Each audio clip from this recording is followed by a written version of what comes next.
அல்லாஹ்வுடைய உதவி, உணவு, தண்ணீர் என்று எத்தனை அற்புதங்கள், எத்தனை உதவிகளை இந்த சமுதாயம் பார்த்து. அல்லாஹ் ஒரு அநியாய கூட்டத்தை இந்த சமுதாயத்தை எதிர்த்து போரிட சொல்றான். போரிட சொல்லும் பொழுது அல்லாஹ் நமக்கு இவ்வளவு உதவியை வழங்கி, இவ்வளவு வாய்ப்பை வழங்கி, நமக்கு ஒரு இடத்தை கொடுத்திருக்கிறான். அல்லாஹ் சொல்றான்னா நம்ம போய் போருக்கு போகணும்னு வரணும்ல. என்ன சொல்றான்னா, நீங்க உங்க ரப்பும் போங்க, நாங்க இங்கே உட்கார்ந்து இருக்கிறோம், ஜெயிச்ச ஒண்ணு சொல்லுங்க அப்படின்னு சொல்லி இறைவனுடைய கட்டளையை அந்த யூதர்கள், அந்த பனி இஸ்ரவேலர்கள் மீறுகிறார்கள். திருமறை குர்ஆனுடைய முழுவதும், மூசா நபி அவர்களுடைய வரலாறு முழுவதும் இந்த யூதர்களுடைய செயல் அனைத்துமே ஒட்டுமொத்த குழப்பத்தையும் விளைவிக்கக்கூடியதாக, வரம்பு மீறுகின்ற காரியங்களில் ஈடுபடுவதாகத்தான் இவர்களுடைய இயற்கை தன்மையை இருந்திருக்கிறது என்பதை இந்த வரலாறு நமக்கு சொல்லுகிறது. ரசூலுல்லாஹ்வுடைய காலத்துல யூதர்கள் எடுத்து பாத்தீங்கன்னாலும் அவங்களும் அப்படிதான் இருந்தாங்க. அந்த வழிதானே நபிகள் நாயகம் ஸல்லல்லாஹு அலைஹி வஸல்லம் அவர்களுக்கு விருந்துக்கு அழைத்து இறைச்சியிலே விஷம் வைத்து கொடுத்த அந்த பெண் ஒரு யூதன். அஸ்ஸலாமு அலைக்கும் வரஹ்மத்துல்லாஹி வபரகாத்துஹு. கண்ணியத்துக்குரிய எல்லாம் வல்ல அல்லாஹ்வின் நல்லடியார்களே, அல்லாஹ் ரப்பல் ஆலமீன் திருமறை குர்ஆனில் ஏராளமான வரலாறுகளை நமக்கு சொல்லி தருகின்றார். அந்த வரலாறுகளில் பல நல்ல மக்களினுடைய வரலாறும் தீயவர்களுடைய வரலாறும் இடம்பெற்றிருக்கிறார். நன்மக்களின் வரலாறை நமக்கு எடுத்துரைப்பதன் மூலமாக அவர்களை போல நம்முடைய வாழ்வை நாம் அமைத்துக் கொள்ள வேண்டும் என்கின்ற படிப்பினையை இறைவன் நமக்கு தருகின்றான். அதே போல் கெட்ட மக்களுடைய வரலாறுகளை சொல்வதன் மூலமாக ஒருபோதும் அவர்கள் இந்த தீயவர்களுடைய வாழ்வை போன்று நம்முடைய வாழ்வை அமைத்துக் கொள்ள கூடாது என்கின்ற படிப்பினையையும் தருகின்றார். இப்படி ஒவ்வொரு தனி நபர்களுடைய வரலாறை இறைவன் திருமறை குர்ஆனிலே பல்வேறு இடங்களில் நமக்கு சொல்லித் தருகிறார். அதில் கெட்டவர்களுக்கு முன்னுதாரணமாக, எடுத்துக்காட்டாக ஒரு சமுதாயத்தையே இறைவன் குறிப்பிடுகிறான் என்றால் அது யூதர்கள் என்கின்ற சமுதாயம் தான். பனு இஸ்ரவேலர்கள் என்று சொல்லப்படுகிற அந்த யூத இனத்தை தான் கெட்டவர்களுக்கான ஒரு எடுத்துக்காட்டாக, முன்னுதாரணமாக அவர்களுடைய வரலாறை இறைவன் திருமறை குர்ஆனிலே பதிவு செய்கிறார். ஏனென்றால் அந்த பனு இஸ்ரவேலர் சமுதாயம் என்பது அவர்களுக்கு இறைவன் வழங்கிய அருள் என்பது ஈடு இணையற்றது. இறைவனே திருமறை குர்ஆனிலே சொல்லுகிற பொழுது, வன்னி ஃபல்லல்துக்கும் அலல் ஆலமீன், நான் ஒட்டுமொத்த அகில மக்களை எல்லாம் விட உங்களுக்கு நான் அருள் புரிந்திருக்கிறேன் என்று அந்த மக்களை பார்த்து இறைவன் பேசுகிறான். ஏராளமான அருட்கொடைகளை உங்களுக்கு நான் தந்திருக்கிறேன், உங்களை மற்ற மக்களை விட சிறப்பித்திருக்கிறேன். எல்லா விதமான இறை அருளும் வழங்கப்பட்ட அந்த சமுதாயம் தொடர்ந்து இறைவனுக்கு மாறு செய்த காரணத்தினாலும், இறை தூதர்களை புறக்கணித்த காரணத்தினாலும் யூதர்கள் என்று அவர்கள் பெயர் சூட்டப்பட்டு இந்த இஸ்லாத்துக்கு அப்பாற்பட்டவர்களாக, இறைவனால் சபிக்கப்பட்டவர்களாக இருக்கிறார்கள். அந்த பனு இஸ்ரவேலர்களுக்கு தான் இறைவன் அதிகமான தூதர்களை அனுப்பினார். அப்படி அனுப்பப்பட்ட தூதர்களில் ஒருவர் தான் நபி மூசா அலைஹிஸ்ஸலாம் அவர்கள். இந்த மூசா அலைஹிஸ்ஸலாம் அவர்கள் இந்த யூதர்களிடம், பனு இஸ்ரவேலர்களிடம் ஏராளமான தொல்லைக்கும் தொந்தரவுக்கும் ஆளானார்கள். இதற்கு முன் மூசா அலைஹிஸ்ஸலாம் அவர்கள் தன்னுடைய பிரச்சாரத்தை துவக்குவதற்கு முன்பாக ஃபிரௌன் என்கின்ற ஒரு கொடுங்கோலன் அந்த பனு இஸ்ரவேலர் மக்களை அடிமைப்படுத்தி அவர்களுக்கு எதிரான பல்வேறு சர்வாதிகாரத்தை கட்டவிழ்த்து கொடுங்கோல் ஆட்சி புரிகிறார். பனு இஸ்ரவேலர்களில் ஆண் மக்கள் பிறந்தால் ஒவ்வொரு ஆண் குழந்தையையும் கொன்று குவிப்பவனாக அந்த ஃபிரௌன் இருந்தார். அவர்களை அடிமைப்படுத்தி அவர்களுடைய எல்லா உரிமைகளையும் பறித்து தனக்கு அடிபணிந்து நடக்குவதற்கு அவர்களை நிர்பந்தித்துக் கொண்டிருந்தார். இந்த சமயத்துலதான் நபி மூசா அலைஹிஸ்ஸலாம் அவர்கள் இறை தூதராக அனுப்பப்பட்டு அந்த மக்களை காப்பாற்றுவதற்காக ஃபிரௌனுக்கு எதிராக களம் காண இறைவனால் அனுப்பி வைக்கப்படுகிறார்கள்.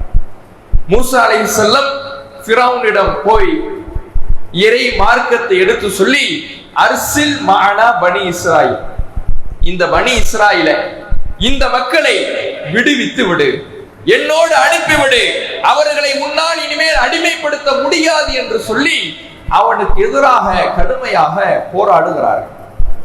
இந்த மக்களுக்கு ஆதரவு குரல் கொடுக்கிறார்கள். கடைசியில் ஃபிரௌனை எதிர்த்து களம் கண்டு ஃபிரௌனால் மூசா அலைஹிஸ்ஸலாம் அவர்களும் அந்த பனி இஸ்ரவேல் மக்களும் துரத்தப்படுகிறார்கள். கடல் குறுக்கிடுகிறது.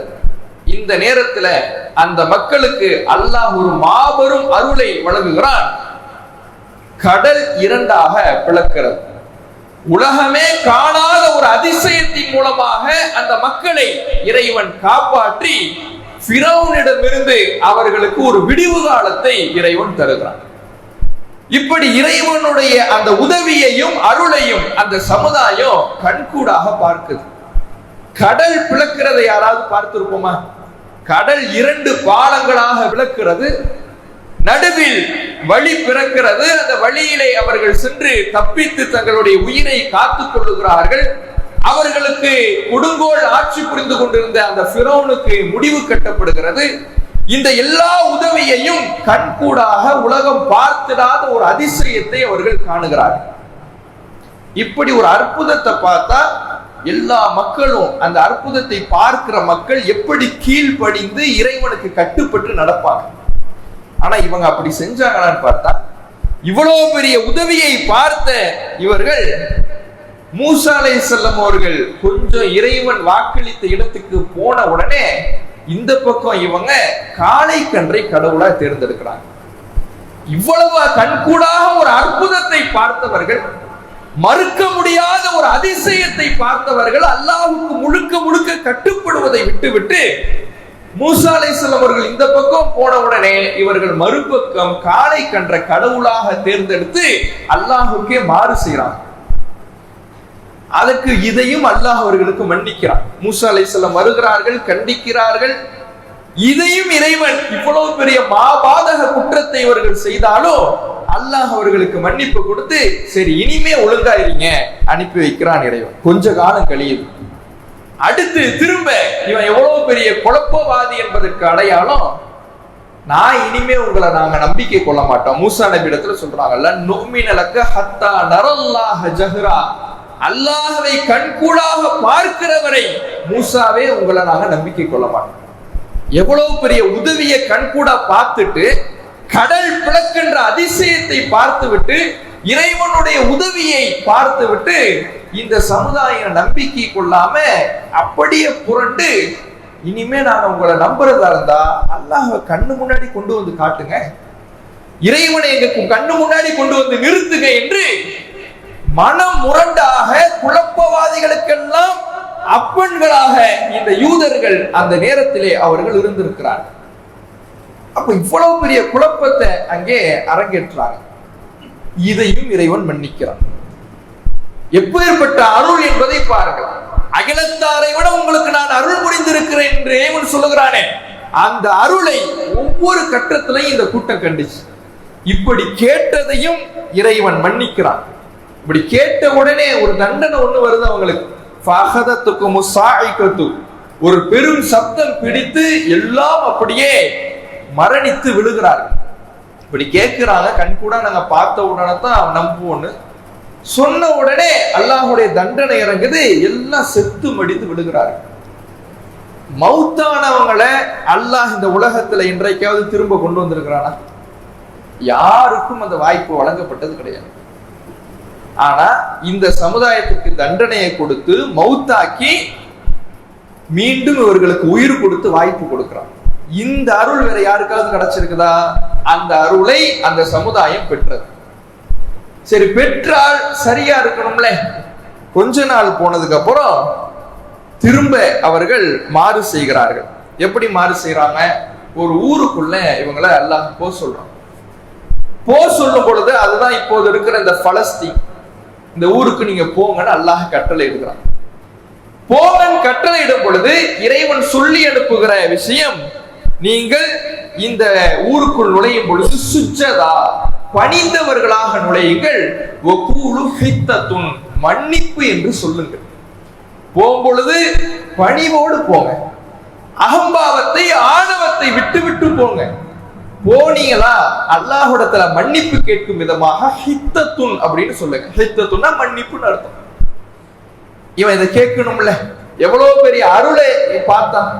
கண்கூடாக இறைவனை பார்க்க வேண்டும் என்று கேட்டு மரணித்து இறைவனுடைய தண்டனையால் செத்து மடிந்து இறைவனால் மீண்டும் உயிர் கொடுக்கப்பட்ட ஒரு மாபெரும் அருளை பார்த்தவன் அதுக்கு கீழ்ப்படிஞ்சு நடக்கணும்ல.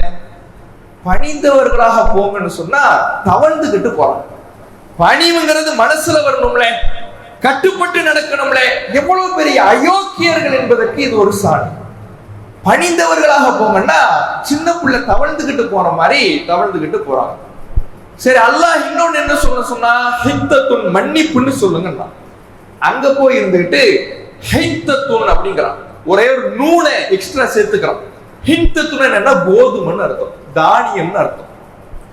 மன்னிப்புன்னு அல்லாஹ் சொல்றான். அல்லாஹ்வையே கேலி செய்கிற விதத்துல ஒரு நூனை எக்ஸ்ட்ரா சேர்த்துக்கிட்டு ஹித்தத்துன் தானியம்னு சொல்றான். இவ்வளவு பெரிய இறைவனை மறுக்கக்கூடிய ஆரம்ப காலகட்டத்திலிருந்து இவர்களுடைய இயற்கை தன்மையே குழப்பம் செய்பவர்களாக கேடு விளைவிப்பவர்களாக இருந்திருக்கிறார்கள் என்பதை இந்த யூதர்களுடைய வரலாறு நமக்கு உணர்த்துகிறார். இதையும் இறைவன் மன்னிக்கிறான். இவர்களுக்கு மண்ணு சல்வா என்கின்ற உணவை தருகிறான். தண்ணீர் இல்லாம கஷ்டப்படுறாங்க. மூசா நபி ஒரு பாறையில் அடிக்க சொல்றான். 12 ஊற்றுக்கள் பிறக்கிறது. 12 ஊற்றுக்களின் மூலமாக தண்ணீர் தாகத்தை தணித்துக் கொள்கிறார்கள். சாப்பிடுறதுக்கு மண்ணு சொல்வாங்கிற ஒரு அற்புத உணவை தரான். தாகத்தால் தவிக்கின்ற மக்களுக்கு தண்ணீரை கொடுக்கின்றான். இந்த அருளை பார்த்த உடனேயும் எப்படி மாறுறாங்க? என்ன ஒரே உணவை எப்படி சாப்பிட்டுக்கிட்டு இருக்கிறது, ஒரே சாப்பாடை எப்படி சாப்பிட்டுக்கிட்டு இருக்கிறது? ஒரு வெங்காயம், பருப்பு, கீரை, இதெல்லாம் மண்ணு செல்வாங்கிற ஒரு அற்புத உணவு அல்லாஹ் தந்திருக்கிறான். அந்த உணவை விட்டுட்டு ஒரு வெங்காயம், பருப்பு, கீரை, பூண்டு இதெல்லாம் கிடைக்காதான்னு மூசா நபி இடத்துல கேட்கிறான். அப்ப மூசா நபி சொல்றாங்க, அல்லாஹ் சிறந்ததை தந்திருக்கும் போது மட்டமானதை நீ தேடுறியே அப்படின்னு அவங்கள கண்டிக்கிறான். இதெல்லாம் ஒரு பக்கம் நடந்துகிட்டு இருக்குது. திடீர்னு பார்த்தா இவங்களுக்குள்ளேயே ஒரு சண்டை நடக்குது. சண்டையில ஒரு ஆளை அடிச்சு கொன்னுறாங்க.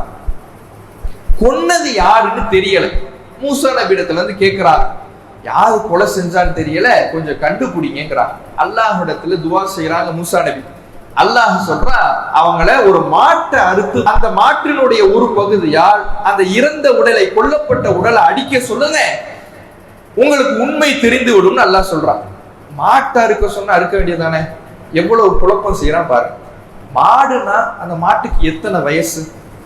மாடுனா மாட்டுடைய கலர் என்ன? மாடுனா அந்த மாடு விவசாயத்துக்கு பயன்படுத்துற மாடா இல்ல வளர்ப்பு மாடா? எதை அறுக்கிறது? இப்படி கேள்விக்கு மேல கேள்வி கேட்டு ஒரு குழப்பத்தை அங்க உண்டாக்குறான். கடைசியில ஒரு வழியா மாட்டை அறுத்து அங்கே கொன்றது யார், கொலையாளி யார் என்பதையும் இறைவன் அங்கே வெளிப்படுத்துகிறான். இதற்கு பிறகு இப்படி அருளை எல்லாம் பார்த்திருக்குன்னு பாருங்க. எவ்வளவு இறைவனால் மன்னிக்கப்பட்டிருக்குன்னு பாருங்க. அல்லாஹ்வுடைய உதவி, உணவு, தண்ணீர் என்று எத்தனை அற்புதங்கள், எத்தனை உதவிகளை இந்த சமுதாயம் பார்த்திருக்கு. அல்லாஹ் இப்போது ஒரு அநியாய கூட்டத்தை, இந்த சமுதாயத்தை எதிர்த்து போரிட சொல்றான். போரிட சொல்லும் பொழுது அல்லாஹ் நமக்கு இவ்வளவு உதவியை வழங்கி, இவ்வளவு வாய்ப்பை வழங்கி நமக்கு ஒரு இடத்தை கொடுத்திருக்கிறான். அல்லாஹ் சொல்றான்னா நம்ம போய் போருக்கு போகணும்னு வரணும்ல. என்ன சொல்றான்னா, நீங்களும் உங்க ரப்பும் போங்க, நாங்க இங்கே உட்கார்ந்து இருக்கிறோம், ஜெயிச்ச ஒண்ணு சொல்லுங்க. நாங்க இங்கே இருக்கிறோம், நீங்களும் ஒரு போரிடுறதா இருந்தா இதெல்லாம் எங்களுக்கு ஆகாது, நீங்களும் உங்க ரப்பும் போய் போரிடுங்க அப்படின்னு சொல்லி இறைவனுடைய கட்டளையை அந்த யூதர்கள், அந்த பனி இஸ்ரவேலர்கள் மீறுகிறார்கள். இப்படி தொடர்ச்சியாக இவர்களுடைய செயல்கள் அனைத்துமே திருமறை குர்ஆனுடைய முழுவதும், மூசா நபி அவர்களுடைய வரலாறு முழுவதும் இந்த யூதர்களுடைய செயல் அனைத்துமே ஒட்டுமொத்த குழப்பத்தையும் விளைவிக்கக்கூடியதாக, வரம்பு மீறுகின்ற காரியங்களில் ஈடுபடுவதாகத்தான் இவர்களுடைய இயற்கை தன்மையை இருந்திருக்கிறது என்பதை இந்த வரலாறு நமக்கு சொல்லுகிறது. ரசூலுல்லாஹ்வுடைய காலத்துல யூதர்கள் எடுத்து பார்த்தீங்கன்னாலும் அவங்களும் அப்படிதான் இருந்தாங்க. அந்த வழிதானே. ரசூலுல்லாஹ்வுடைய காலத்துல எப்படி இருந்தாங்க? நபிகள் நாயகம் ஸல்லல்லாஹு அலைஹி வஸல்லம் அவர்களுக்கு இறைச்சியிலே விஷம் வைத்து விருந்துக்கு அழைத்து கொடுத்த அந்த பெண் ஒரு யூதர். அதே போல ரசூலுல்லாஹுக்கு போர்க்களங்களிலே எதிரிகளுக்கு உதவியாக இருந்தவர்கள், நபிகளாரை எதிர்த்து களம் கண்டவர்கள், நடித்தவர்கள் யூதர்கள். இப்படி எல்லா நேரங்களிலேயும் இஸ்லாமியர்களுக்கும் முஸ்லிம்களுக்கும் இறைவனுடைய வழியில் நிற்கக்கூடியவர்களுக்கும் எதிராக வரம்பு மீறுகின்ற கூட்டமாகத்தான் அவர்களுடைய ஆரம்பம் அடிநாக முதல் அவர்களுடைய எல்லா நிலைகளிலேயும் இருந்திருக்கிறார். தற்போதும் அதுதான் நடந்து கொண்டிருக்கிறார். இஸ்லாமியர்களை இன அழிப்பு செய்ய வேண்டும் என்று இந்த இஸ்ரேலில இந்த யூதர்கள் தற்பொழுது களம் கண்டு கொண்டிருக்கிறார்கள். இந்த நேரத்தில் நாம என்ன செய்ய வேண்டும்? நபிகள் நாயகம் ஸல்லல்லாஹு அலைஹி வஸல்லம் அவர்கள் சொல்லுகிறார்கள், அஃதலுல் ஜிஹாத், அறப்போரில் மிகச் சிறந்தது கலிமத்து ஹக்கின் இந்த சுல்தானின் ஜாயிர், அநியாயக்கார அரசனிடத்தில் உண்மையை சொல்வதுதான் மிகச்சிறந்த அறப்போர் என்று அல்லாஹ்வுடைய தூதர் அவர்கள் சொல்லுகிறார்கள். வரலாறு முழுவதும் இஸ்லாமியர்களுக்கு எதிராக வரம்பு மீறிய இந்த கூட்டம் தற்பொழுதும் வரம்பு மீறி கொண்டிருக்கிறது. ஒரு இன அழிப்பை, பேர் அழிவை நிகழ்த்தி கொண்டிருக்கிறார். இந்த நேரத்தில் இந்த அநியாயத்திற்கு எதிராக குரல் கொடுப்பது நம்ம ஒவ்வொருவரின் மீதும் கடமை. நாம குரல் கொடுக்கக்கூடியவர்களாக இருக்கணும்.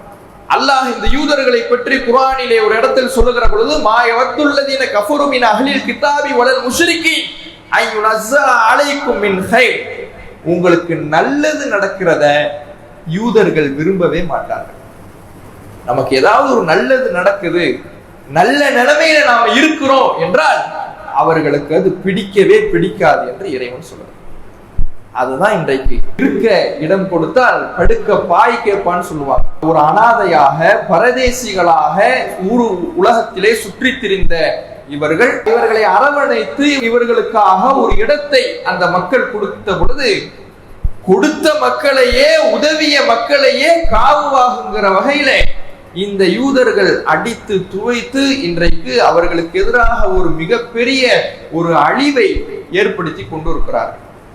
இந்த சமயத்துல இந்த பாதிக்கப்படுகின்ற மக்களுக்காக நாம செய்ய வேண்டியது இரண்டு விஷயம். ஒண்ணு, இந்த அநியாயத்திற்கு எதிராக குரல் கொடுப்பது. இன்னொன்று, இவர்களுக்காக அல்லாஹ்விடத்திலே நாம் கையேந்தி துவா செய்வது. ஏன்னா நபிகள் நாயகம் ஸல்லல்லாஹு அலைஹி வஸல்லம் அவர்கள் ஒரு முஸ்லிம் பாதிக்கப்படுகிற பொழுது எங்கேயோ பாதிப்பு நடக்குது, உலகத்தில் ஏதோ ஒரு மூலையில் ஒரு முஸ்லிம் அடிக்கப்படுகிறான் என்று இருப்பது ஈமானிய உணர்வு கிடையாது. ஒவ்வொரு ஒட்டுமொத்த மூமின்களும் கல் ஜஸதில் வாஹித், ஒரே உடலை போன்று என்று நபிகள் நாயகம் ஸல்லல்லாஹு அலைஹி வஸல்லம் அவர்கள் சொல்லி காட்டுகிறார்கள். அப்ப ஒரு உடலை மாதிரினா உலகத்தினுடைய எந்த மூலையில் அடிக்கப்பட்டாலும் இங்கு இருக்கக்கூடிய நமக்கு அது வேதனையை தருகிறது என்றால் அதுதான் ஈமானிய உணர்வு. அந்த ஈமானிய உணர்வை பெற்றிருக்கிறனா அங்கு பாதிக்கப்படக்கூடிய மக்களுக்காக நாம ஒரு பக்கம் குரல் எழுப்ப வேண்டும், இன்னொரு பக்கம் நாம அல்லாஹ்விடத்துல கையேந்தி துவா செய்ய வேண்டும். பாதிக்கப்படுகின்ற மக்களுக்காக நாம் உதவுகின்ற ஒரு உதவி இந்த இறைவனிடத்துல கையேந்தி துவா செய்வது. யோசித்து பாருங்கள், நபிகள் நாயகம் ஸல்லல்லாஹு அலைஹி வஸல்லம் அவர்கள் எப்பொழுதும் இந்த பாதிக்கப்பட்ட மக்களுக்கு ஆதரவாகத்தான் நின்றிருக்கிறார்கள். அவர்களுக்கு உதவுகிற வகையில தான் அல்லாஹ்வுடைய தூதர் அவர்களுடைய செயல்பாடுகள் இருந்திருக்கிறது. அதுபோல நாமும் இந்த பாதிக்கப்படுகிற மக்களுக்கு ஆதரவாக இருக்க வேண்டும்.